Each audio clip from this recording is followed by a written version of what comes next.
Oi pessoal, eu sou o professor Bruno Amorim, estou aqui de volta para mais um exercício resolvido de leis de Newton dentro da seção Leis de Newton para os Sagazes. A questão de hoje foi extraída do livro Física Clássica, é uma questão não é muito elaborada, mas ajuda a gente a desenvolver algumas competências sobre plano inclinado. Trata-se de um plano inclinado em que eu tenho corpos A e B, A apoiado em B, vou aplicar uma força F paralela a esse plano, e a questão descreve que o movimento que ocorrerá de A e B é um movimento uniforme. Lembrando a vocês que o movimento uniforme é um movimento que tem velocidade constante. Então, toda vez que eu falo em movimento uniforme, retilíneo uniforme, a velocidade é constante e a força resultante que atua no corpo tem que ser zero, para atender à primeira lei de Newton. Os corpos A e B da figura ao lado, cujas massas são respectivamente iguais a 2,0 kg e 4,0 kg, sobem a rampa em movimento uniforme, devido à força F paralela ao plano inclinado. Despreze os atritos e adote G igual a 10 metros por segundo ao quadrado. Qual a intensidade da força que A exerce em B? A massa do corpo A é 2 kg, a massa do corpo B 4 kg, o ângulo de inclinação 30 graus, a aceleração da gravidade 10 metros por segundo ao quadrado. Eu vou pedir para vocês qual é a força F, então, que eu tenho que aplicar para que o bloco A e o bloco B se movimentem na direção do plano inclinado com um movimento retilíneo uniforme.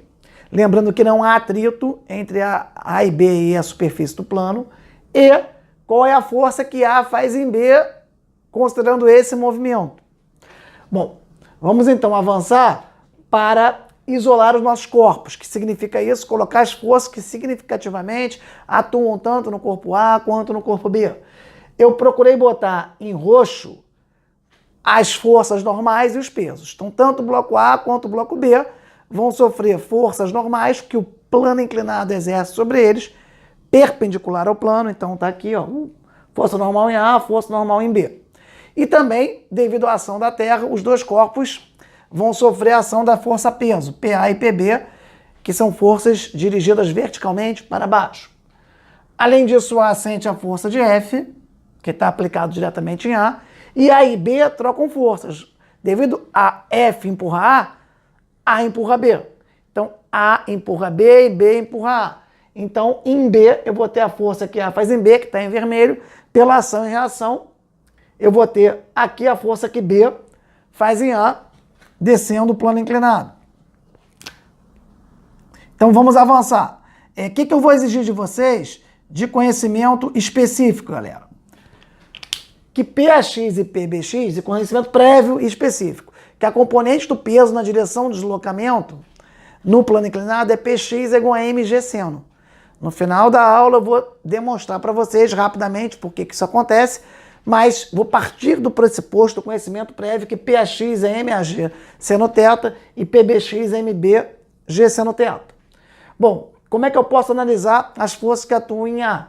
Como o A e o B têm velocidade constante, movimento uniforme, a força F para cima, que atua em A, tem que ser cancelada por FBA, mais a componente do peso, que também está para baixo. Então, F menos o F que B faz em A, menos o PAx é igual a zero. Da mesma forma, para B, eu posso dizer que F que A faz em B tem que ser cancelar com PBx, que está aqui em verdinho. Ó. Então, F de A em B menos PBx é igual a zero, porque B tem movimento uniforme, velocidade constante. A primeira lei de Newton diz, então, que a força resultante deve ser zero. Bom, analisando essa primeira expressão, a expressão aqui de baixo, eu posso dizer que F de A em B, jogando PBx para o outro lado, é igual a PBx. Mas se PBx é MBG seno do ângulo, e a massa do B é 4, G é 10, seno de 30 é meio, 4 vezes 10, 40, vezes meio, 20 newtons. Então é possível já encontrar a força que A faz em B, essa força sendo 20 newtons, porque é igual a PBx, e PBx é MBG seno θ. A massa de B é 4, G é 10, seno de 30 é meio, 40 vezes meio, 20 newtons. Vamos agora usar essa equação aqui de cima para encontrar a força F. Jogando essas duas forças aqui, F de B em A e PAx para a direita, eu vou ter que F é igual a F de B em A mais PAx. F de B em A já encontrei, é 20. E PAx é MAg seno θ. A massa de A é 2, o G é 10, o seno é meio, 2 vezes 10, 20, vezes meio, 10 newtons. 20 mais 10, 30 newtons. Então eu encontrei quanto é o F que A faz em B ou que B faz em A e qual é a força F que garantiu que esse movimento de A e de B fosse um movimento retilíneo uniforme. Então uma vale 20 newtons, outra vale 30 newtons.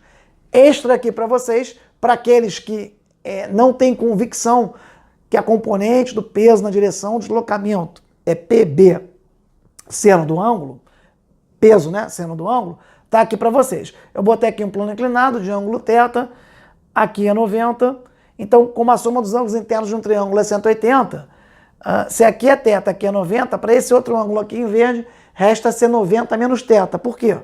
90 menos θ mais 90 vai dar 180. Então, mostrei que se aqui é θ, como aqui é 90, esse ângulo em verde vai ser 90 menos θ. Mas se eu olhar o eixo perpendicular ao plano, o ângulo que ele faz com o peso, como esse ângulo todo é 90 graus e o ângulo em verde é 90 menos θ, resta para esse ângulo que o peso faz com o eixo normal o valor θ, porque θ mais 90 menos θ dá 90. Então já cheguei à conclusão que o ângulo que o peso faz com a direção perpendicular ao plano é igual ao ângulo do plano inclinado. Agora então eu vou ter esse meu triângulo, peso, componente y é PY, componente x, PX, num triângulo retângulo. Seno de θ é cateto oposto, PX sobre P, logo PX vale P seno θ, que é MG seno θ. Por outro lado, cosseno de θ é cateto adjacente, que é PY, sobre a hipotenusa, que é P. Então PY vai ser P cosseno θ, o P é massa vezes a gravidade, então PY vai ser MG cosseno θ. Eu recuperei rapidamente com vocês o porquê da componente x no plano inclinado, PX, ser igual a MG seno, e o porquê da componente y no plano inclinado, ser PY igual a MG cosseno. Espero que vocês tenham compreendido. Essa não é uma questão muito elaborada, mas ela faz parte daquele conhecimento para nós sermos sagazes em leis de Newton. Se gostaram, curtam, compartilhem, deem a dica para os colegas de vocês. Aliás, o objetivo daqui é deixar vocês no nível top, em termos de boas escolas que cobram esse conteúdo no ensino médio, de vestibulares convencionais. E também ser uma boa base para você que está iniciando seus estudos para os vestibulares mais difíceis do Brasil, que são o IME e o ITA. Forte abraço a todos e até a próxima oportunidade.